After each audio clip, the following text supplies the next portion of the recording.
Y tenemos con nosotros, para hablar de estos asuntos y algunos otros, a don Jano García. Don Jano, muy buenas noches. ¿Cómo está usted? ¿Qué tal, don Fernando? Muy bien. Economista y escritor y muy activo en Twitter, donde suele despacharse con unos tweets ciertamente brillantes y bastante contundentes, por otro lado, hay que decirlo. Pues en esa línea contéstenos, si es tan amable, porque España es el país con los números más terribles en cuanto a fallecidos. Bueno, es que esa pregunta es evidente, porque no hicimos nada por una cuestión ideológica. Todo el mundo ha podido ver ese informe el 10 de febrero que firmó el propio Fernando Simón, en el cual se advertía prácticamente todo lo que iba a ocurrir en España, y a pesar de ello, pues se decidió hacer caso omiso, se decidió decir a la gente que los españoles tienen la memoria muy corta, pero recuerden qué es lo que nos decían el 7 de marzo, el 6 de marzo, que esto eran 2 toses, paracetamol, y ya está. Y de repente pasamos de eso en una semana, que se dice pronto, en una semana, a todo el mundo encerrado en sus casas. Pero bueno, esto es uno de los problemas que tiene este país, y es que la manipulación de masas funciona muy bien, los medios de comunicación con gran alcance, por desgracia, están al servicio del gobierno, y pues claro, el español medio, que no se dedicaba a leer informes de lo que publicaba el Imperial College o The Lancet o el informe que publicaba el gobierno singapurense, pues se creía lo que le contaban los medios de comunicación, y pasamos de él no pasa nada al caos, a todo el mundo histérico, abarrotando los supermercados, y claro, el nivel de contagio en España ha sido mucho más elevado que otros países, y es que los números no mienten, Fernando. O sea, tú coges los números y los coges y dices, países que tienen más víctimas por millón de habitantes, España el primero. Países que cuentan con más infectados por millón de habitantes, España el primero. A partir de ahí, cada uno puede vender la monserga que le dé la gana, pero los números son los que son. Sí, señor, lo que pasa es que también llama la atención la unanimidad de los opinadores de un determinado sesgo que no sé por qué se empeñaban en rodear de un carácter de fantasmagoría conspiranoica todo lo que tenía que ver con el COVID-19. Sí, es que además esto es una cuestión que, igual que hay otras cosas que ahora mismo lo vemos, que gente pues que dice Bill Gates, que pone a Bill Gates por el medio, a Soros, todo este rollo, que esto, bueno, pues vale, puede entrar dentro de eso porque no se puede probar. Pero es que esto, claro que lo podías probar.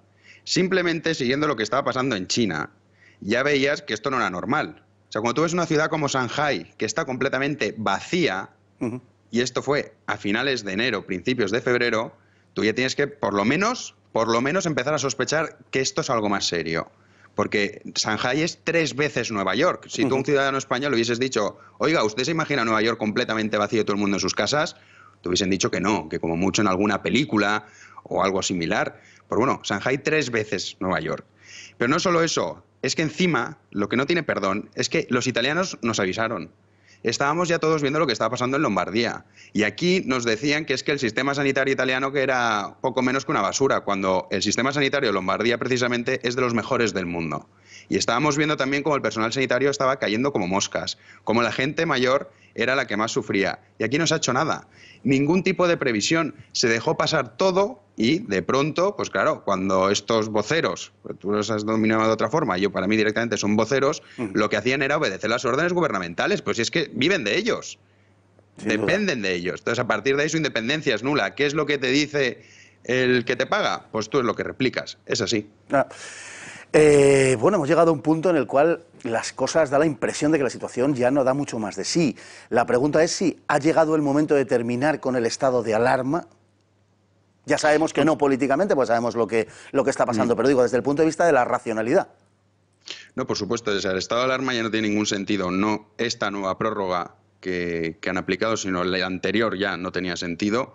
Pero es que aquí lo que vamos a ver, y esto es así, ahora nos han dicho 15 días más, luego nos dirán otros 15 días. El objetivo es que el estado de alarma se prorrogue para que luego en julio y agosto, como no hay sesiones, pues todo el mundo además ya, pues algunos, los que puedan, los que tengan dinero, porque eso es otro tema, también el tema económico, que aquí la gente no lo ve hasta que lo vive, pero bueno, esto si quieres luego lo abordamos luego, pero en julio y en agosto la gente ya estará de vacaciones, ya podrán irse al chiringuito, tomarse unas cervezas, entonces se olvidan pronto, los españoles de esto se olvidarán pronto y no querrán escuchar problemas. Entonces el objetivo es ese, y cuando volvamos a reanudar la actividad en octubre, pues ya todo este cabreo que hay generalizado, lógico y normal, derivado de la nefasta gestión sanitaria de este gobierno, se habrá pasado. Entonces, por eso se prorroga el estado de alarma. Pero no tiene una explicación lógica. Es una prórroga política, en definitiva, no tiene un carácter sanitario. En absoluto. Pero si es que además, esto, si lo hubiésemos hecho con anticipación, se podían hacer leyes ordinarias, que el señor Sánchez dice que no se puede y es mentira. Se pueden hacer leyes de seguridad nacional, leyes extraordinarias en relación a sanidad. Esto lo podían hacer las comunidades autónomas perfectamente sin tener que recurrir al estado de alarma. Pero es que lo que se busca es eso, intentar alargarlo el máximo posible y cuando ya, digamos, ya no hay estado de alarma, ya todo el mundo estará distraído con que en julio a ver a qué apartamento me voy, a ver a qué playa, me voy a ver a los amigos que están en no sé dónde. Pasan el verano así y la masa social, cuando vuelva en octubre, se les habrá olvidado. Ahora, lo que no se les va a olvidar y que lo van a vivir, lo que pasa es que esto pasa como el coronavirus. Yo pongo el mismo ejemplo. Esto es como decíamos, que viene un tsunami y la gente, como no lo veía, pues no se lo creía. Exagerado, conspiranoico, alarmista. Con la economía pasa exactamente lo mismo. Viene un tsunami que es encima muchísimo peor que el propio coronavirus y como todavía no lo estamos viendo en las costas, el efecto que va a producir, pues bueno, la gente pues sigue pensando que esto es una exageración, pero es que estamos viviendo la crisis económica más grave de los últimos 100 años, que no es cosa menor, que hemos tenido una guerra civil en los últimos 100 años. O sea que... Hay un debate que es un poco absurdo desde mi punto de vista, que es el debate entre la salud y la economía, como si no fueran lo mismo. Totalmente. Es que sin economía no tienes salud y el sistema sanitario vive de la economía. Esto es, digamos, es un círculo. Es que tú, si tienes un sistema sanitario colapsado, tienes una economía colapsada, que era el problema y el gran riesgo de este virus más allá de su letalidad. Lo que pasa es que lo hemos hecho fatal, peor imposible. Hemos condenado al sistema sanitario y, por supuesto, hemos condenado al sistema económico. Pero es que este gobierno, lejos de intentar salvar o amortiguar el golpe, que es irremediable, porque esto es una crisis mundial que evidentemente va a afectar a todos los países, España va a ser también el país más afectado económicamente. Es una cosa que, de verdad, yo no puedo comprender cómo la gente no ve esto. No lo entiendo. Sigo sin creer ciertos discursos que escucho, como por ejemplo los que hemos escuchado recientemente, que esto es un poco intentando hacer la división entre ricos y pobres. Esos 4 millones de parados que tiene ya casi España, son todos millonarios que están en el paro por gusto. La gente que es despedida de esas pequeñas y medianas empresas que no tienen liquidez y que este gobierno ha sometido a una asfixia fiscal absoluta, son todos millonarios. O sea, ¿cómo podemos hacer una dicotomía tan absurda y cómo la gente se lo puede tragar? Pero sí, esto va a llegar. Y esto es un problema tremendo porque es cierto que nosotros hemos tenido la crisis 2008, pero veníamos con otras condiciones. La crisis de 2008, España tenía una tasa de paro muy baja cuando empezó la crisis, teníamos una deuda pública del 60%, incluso llevábamos 2 años consecutivos teniendo superávit, luego ya vino el déficit que nos dejó Zapatero, que fue del 12%, pero es que ahora nosotros venimos con déficit, con una deuda pública del 100%, con una tasa de paro, cuando empezó toda esta crisis, del 14%. Y no solo eso, otro tema que no se está tocando en absoluto, que es el tema de la legislación laboral. Tenemos una legislación laboral muy rígida, unos salarios mínimos que se han estado elevando con alegría, que ahora ya veremos cómo vas a conseguir tú crear empleo cuando el salario de mercado es inferior al salario, entre comillas, salarios, que es decir, la ayuda pública que te va a dar el gobierno. Que alguien me explique quién va a trabajar recibiendo menos de lo que te da el Estado, porque eso es imposible. Siendo realistas, ¿hasta dónde nos podemos ir con el paro? Cerca del 30% sin ninguna duda. Eso la gente lo tiene que tener claro, que España va a estar rondando esas cifras en los próximos meses. No va a ser algo que vamos a tardar mucho en ver. La velocidad a la que disminuya dependerá también de cómo se comporte este virus, que todos estamos ya dando por hecho que ha desaparecido. La gente cree que porque el señor Sánchez firme unos cuantos decretos y diga usted puede pasar de fase, el virus ya no está ahí. No es así. Hay gente que también cree que el calor va a conseguir eliminar al virus. Ya son infinidad de estudios los que dicen que esto no consigue eliminar al virus. El calor no nos va a ayudar en este aspecto. Entonces, si nosotros recibiésemos una segunda ola, pues ya te digo que el desastre sería mayúsculo.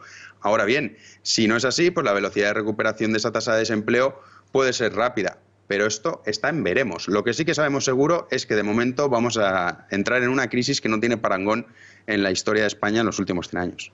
Hay una cierta seguridad acerca de eso, y es en cuanto a la profundidad de la crisis. En cuanto a la duración, yo creo que se están lanzando mensajes que son equívocos.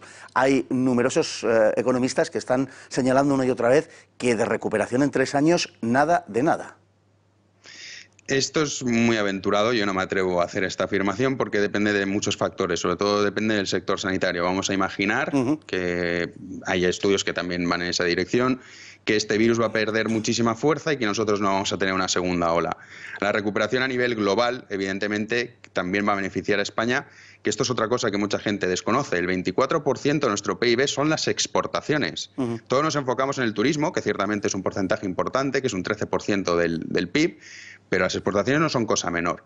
Si tú en un ámbito de crisis global internacional, evidentemente las exportaciones también se ven reducidas, pues sufres más. Si nosotros conseguimos que el mundo vuelva a una nueva normalidad, que evidentemente no va a ser la normalidad que conocíamos hace 7 meses, si tú consigues que eso sea así, y ojalá y Dios quiera que sea así, la recuperación yo creo que no sería tan tardía. También dependerá de las condiciones que nos ponga Europa, porque evidentemente todo este festival que pretenden, estos brindis al sol que lanzan de no, ayudas para todo el mundo, bueno, eso está fenomenal, pero las tienes que pagar y España no tiene dinero.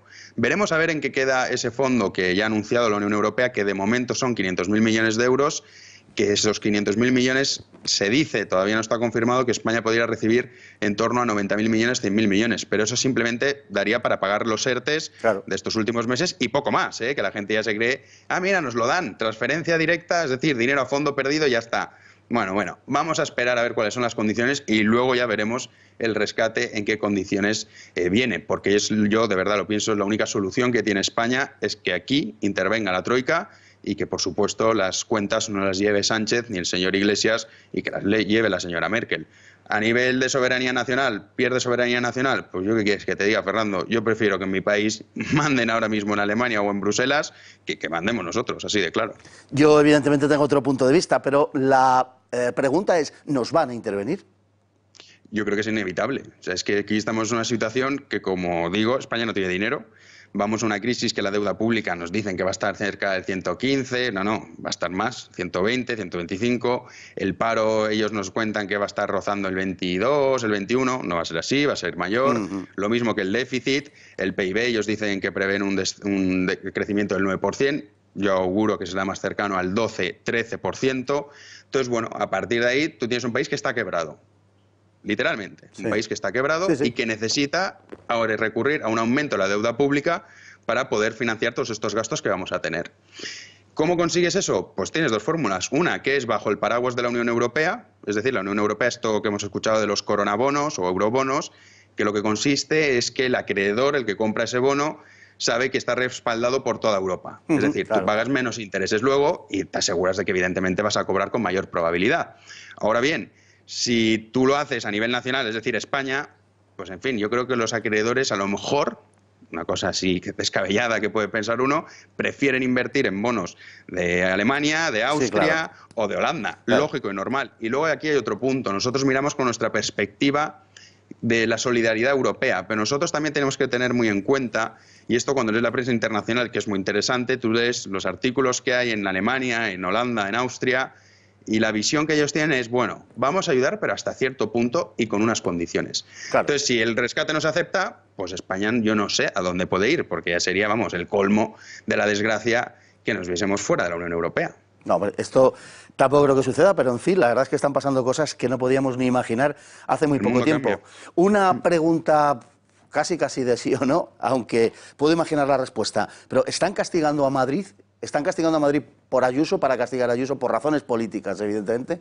Por supuesto que sí, es que volvemos a los números, Fernando. Coge los números, no tiene sentido que Madrid siga en la fase en la que está, si hace la comparación con otras provincias y otras comunidades. Entonces, a partir de ahí lo que se trata es de intentar golpear a Madrid el máximo posible y de esa forma luego, cuando vengan los problemas que van a venir, pues ya decir, miren la señora Ayuso qué mal gestiona la Comunidad de Madrid. Ayuso se ha convertido en el, digamos, objetivo número 1 de esta gente para liquidarlo, luego vendrá Almeida y luego, por supuesto, pues seguirán con Vox, que nunca los dejan en paz, pero luego el PP también, en pleno, que hay muchos del PP que yo no sé qué es lo que se creen que les va a pasar si consiguen derribar a Ayuso, pero en fin, como el muro de contención. Lo último que brevísimamente me ha llamado mucho la atención es la cuestión del Tribunal de Cuentas. El Tribunal de Cuentas que ha detectado una pequeña pella de 9.000, y no me estoy equivocando, 9.000 millones de euros en la cuenta general del Estado. Es verdaderamente para no creerlo. Sí, pero hay que decir que de esos 9.000 millones se estima que alrededor de 1.800, 2.000 millones venían de desfase de Rajoy. De Rajoy, sí. Eso también hay que decirlo. Sí, pero es el Estado. Quiero decir que, claro. No, evidentemente. O sea, son los números son los que son y este gobierno tenía tiempo para haber hecho rectificaciones. No las ha hecho, sino que encima le ha incrementado en 7.000 millones de euros más el desfase. Y estos son los que van a ir a Europa a pedir dinero a fondo perdido. Pues claro, yo qué quieres que te diga. Es complicado. Me entra la risa. Pero oiga, usted... Pero bueno, tenemos una ministra de Hacienda que decía que 1.200 millones era un poco chiqui, que eso quitas, pones... Pues claro, pues ¿qué queremos? O sea, de verdad, ¿qué esperaba la gente con este gobierno que iba a ocurrir? Nos ha tocado el peor viaje de nuestra vida con los peores pilotos. Así es, pero esperemos que saquemos las conclusiones como pueblo, si no, no sé si merecemos ser rescatados o qué sé yo lo que merecemos. Sí, si esto no consigue tumbar este gobierno, yo desde luego que ya no sabe qué puede hacer. En fin, don Jano García, muchísimas gracias, de verdad que le agradecemos enormemente que haya estado con nosotros esta noche. Ha sido un placer. Un placer, encantado. Igualmente, hasta luego.